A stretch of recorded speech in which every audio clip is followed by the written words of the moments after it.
BJP ನಾಯಕರ ಕನಸಿಗೆ ಮೈತ್ರಿ ಅಡ್ಡಿಯಾಗುತ್ತಾ? ಸಿಎಂ ಆಗುವಂತಹ ಹಂಬಲದಲ್ಲಿ ಇರುವವರಿಗೆ ದಳಪತಿ ಶಕ್ಕನ್ನ ಕೊಡುವುದಕ್ಕೆ ಮುಂದಾಗಿದ್ದಾರೆ. ಯಾಕಂದ್ರೆ ಹೋದಲ್ ಬಂದಲ್ಲಿ ಎಚ್.ಡಿ. ಕುಮಾರಸ್ವಾಮಿ ಸಿಎಂ ಅಂತ ಹೇಳಿ ಬಹುಪರಾಕ್ ಹಾಕುವಂತಹ ಕೆಲಸ ಆಗ್ತಾ ಇದೆ. ಜೆಡಿಎಸ್ ನಾಯಕರ ನಡೆಗೆ ಬಿಜೆಪಿ ನಾಯಕರಲ್ಲಿ ತಲ್ಲಣ ಮೂಡಿದೆ. ಬಿಜೆಪಿ ಒಗ್ಗಟ್ಟಿನ ಕೊರತೆಯೇ ಜೆಡಿಎಸ್ಗೆ ಪ್ಲಸ್ ಆಗ್ತಾ ಇದೆಯಾ? ರಾಜಕೀಯ ಮುಗಸಾಲಿಯಲ್ಲಿ ಈ ದೋಸ್ತಿ ಬಗ್ಗೆ ಭಾರೀ ಚರ್ಚೆ ನಡೀತಾ ಇದೆ. ಬಿಹಾರದಲ್ಲಿ ಯಾವ ರೀತಿ ಜೆಡಿಯು ಹಾಗೆ ಬಿಜೆಪಿಯ ಮೈತ್ರಿ ಗೆಲುವನ್ನ ದಾಖಲು ಮಾಡ್ತೋ ಅದೇ ರೀತಿಯಾಗಿ ಮುಂದಿನ ವಿಧಾನಸಭಾ ಚುನಾವಣೆಯ ಸಂದರ್ಭದಲ್ಲಿ ಈ ದೋಸ್ತಿ ವರ್ಕೌಟ್ ಆಗಬೇಕು ಅನ್ನುವಂತಹ ಲೆಕ್ಕಾಚಾರಗಳಿದ್ದಾವೆ.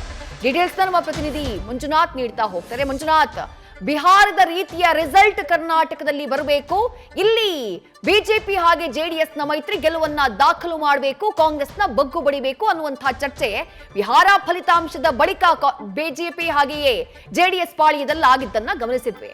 ಬಟ್ ನಾಯಕರು ಯಾರು, ಮುಖ್ಯಮಂತ್ರಿಯ ಫೇಸ್ ಯಾರು ಅನ್ನುವಂತಹ ಚರ್ಚೆ ಬಂದಾಗ ಹೋದಲ್ಲಿ ಬಂದಲ್ಲಿ ಕುಮಾರಸ್ವಾಮಿ ಅವರಿಗೆ ಬಹುಪರಾಕನ್ನ ಹೇಳಲಾಗ್ತಾ ಇದೆ. ಇದು ಯಾವ ರೀತಿಯಾದಂತಹ ತಲ್ಲಣವನ್ನ ಬಿಜೆಪಿ ಪಾಳಿಯದಲ್ಲಿ ಕ್ರಿಯೇಟ್ ಮಾಡಿದೆ ಅಂತ ಹೇಳಿ ಮಂಜುನಾಥ್? ವಿದ್ಯಾಶ್ರೀ, ಏನು 2028ರ ವಿಧಾನಸಭಾ ಚುನಾವಣೆಗೆ ಇನ್ನೂ ಕೂಡ 2.5 ವರ್ಷ ಕಾಲ ಇದೆ. ಆದರೆ ಈಗಲಿಂದಲೇ ರಾಜ್ಯದಲ್ಲಿ ಸಿಎಂ ಅಭ್ಯರ್ಥಿ ಯಾರು ಅನ್ನೋದ್ರ ಬಗ್ಗೆ ವಿರೋಧ ಪಕ್ಷಗಳಲ್ಲಿ ಚರ್ಚೆ ಶುರುವಾಗಿರುವಂಥದ್ದು. ಪ್ರಮುಖವಾಗಿ NDA ಅಂಗಪಕ್ಷವಾಗಿರುವಂಥ JDS ಕುಮಾರಸ್ವಾಮಿ ಅವರು ಮುಂದಿನ ಮುಖ್ಯಮಂತ್ರಿ ಅಂತ ಹೇಳಿ ಬಿಂಬಿಸುವಂಥ ಕೆಲಸಗಳು ಈಗ JDS ಪಾಳ್ಯದಲ್ಲಿ ಆಗ್ತಾ ಇರುವಂಥದ್ದು.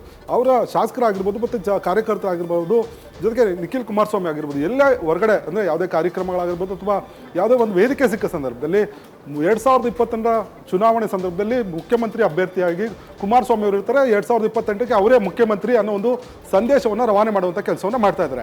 ಇದರಿಂದ ಬಿಜೆಪಿ ನಾಯಕರಲ್ಲಿ ಒಂದಷ್ಟು ತಲ್ಲಣ ಶುರುವಾಗಿರುವಂಥದ್ದು. ಯಾಕಂದರೆ ಬಿಜೆಪಿ ನಾಯಕರು ಒಂದಷ್ಟು ನಾಯಕರುಗಳು, ಅಶೋಕ್ ಆಗಿರ್ಬೋದು, ವಿಜೇಂದ್ರ ಆಗಿರ್ಬೋದು, ಜೊತೆಗೆ ಬೇರೆ ಬೇರೆ ನಾಯಕರು ಸಿಎಂ ಆಗಬೇಕು ಅನ್ನೋ ಒಂದು ಕನಸನ್ನು ಇಟ್ಕೊಂಡಿದ್ದಾರೆ. ಅವ್ರಿಗೆ ಎಲ್ಲ ಒಂದು ಕಡೆ ಆತಂಕ ಶುರುವಾಗಿರುವಂಥದ್ದು. ಒಂದು ವೇಳೆ ಕುಮಾರಸ್ವಾಮಿ ಅವರು ಸಿಎಂ ಅಭ್ಯರ್ಥಿ ಆದರೆ ನಮಗೆ ಅವಕಾಶ ಸಿಗೋದಿಲ್ಲ ಅನ್ನೋ ಒಂದು ಚಿಂತೆ ಈಗ ಅವರಿಗೆ ಶುರುವಾಗಿರುವಂಥದ್ದು. ಜೊತೆಗೆ ಈ ಒಂದು ವಿಚಾರ ಬಿಜೆಪಿ ನಾಯಕರಿಗೆ ಸಾಕಷ್ಟು ಒಂದು ಶಾಕ್ ಅಂತಾನೆ ಹೇಳ್ಬೋದು. ಯಾಕಂದ್ರೆ ಅಂಗಪಕ್ಷ JDS ಹಳೆ ಮೈಸೂರು ಭಾಗದಲ್ಲಿ ಮಾತ್ರ ಇದ್ರೂ ಕೂಡ ನಮಗೆ ಬಿಹಾರದ ಮಾದರಿಯಲ್ಲಿ ಇಲ್ಲೇನಾದರೂ ಇಂಪ್ಲಿಮೆಂಟ್ ಆದರೆ ನಮಗೆ ಸಿಎಂ ಕುರ್ಚಿ ಸಿಗೋದಿಲ್ಲ ಅನ್ನೋದು ಬಿಜೆಪಿ ನಾಯಕರ ಒಂದು ಟೆನ್ಷನ್ ಆಗಿರುವಂಥದ್ದು. ಇದು ಮುಂದೆ ಯಾವ ರೀತಿ ಹೋಗುತ್ತೆ ಅನ್ನೋದು ಕೂಡ ಕಾದು ನೋಡಬೇಕಾಗಿರುವಂಥದ್ದು. ಯಾಕಂದ್ರೆ ಬಿಜೆಪಿ ನಾಯಕರಲ್ಲಿ ಈಗಾಗಲೇ ಹಲವು ವರ್ಷಗಳಿಂದ ಕೂಡ ಏನು ಪಕ್ಷ ಸಂಘಟನೆ ಮಾಡ್ಕೊಂಡು ಬಂದಿದ್ರೆ, ಯಡಿಯೂರಪ್ಪ ಆಗಿದ್ರು, ಜೊತೆಗೆ ಬೊಮ್ಮಾಯಿ, ಜಗದೀಶ್ ಶೆಟ್ಟರ್ ಇವರೆಲ್ಲರೂ ಕೂಡ ಆಗಿದ್ರು ಕೂಡ ಮುಂದೆ ಬಂದಾದಾಗ ಹೊಸ ಫೇಸ್ಗಳಿಗೆ ಅವಕಾಶ ಕೊಡಬೇಕಾಗತ್ತೆ. ಯಾಕಂದ್ರೆ ಮಹಾರಾಷ್ಟ್ರದಲ್ಲೂ ಕೂಡ ಹೊಸಬರಿಗೆ ಅವಕಾಶ ಕೊಡುವಂಥ ಕೆಲಸಗಳನ್ನು ಏನು ಬಿಜೆಪಿ ಹೈಕಮಾಂಡ್ ಮಾಡಿತ್ತು. ಆದರೆ ರಾಜ್ಯದಲ್ಲಿ ಈಗ ನೆಚ್ಚಿನ NDA ನಾಯಕನಾಗಿ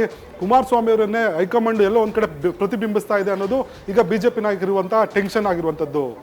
ವಿದ್ಯಾಶ್ರೀ, ಥ್ಯಾಂಕ್ ಯು ಮಂಜುನಾಥ್, ತಮ್ಮೆಲ್ಲ ಡೀಟೇಲ್ಸ್. ನ್ಯೂಸ್ ಫಸ್ಟ್, ನಿರ್ಭೀತಿಯಿಂದ ನಿಮ್ಮ ಪರವಾಗಿ.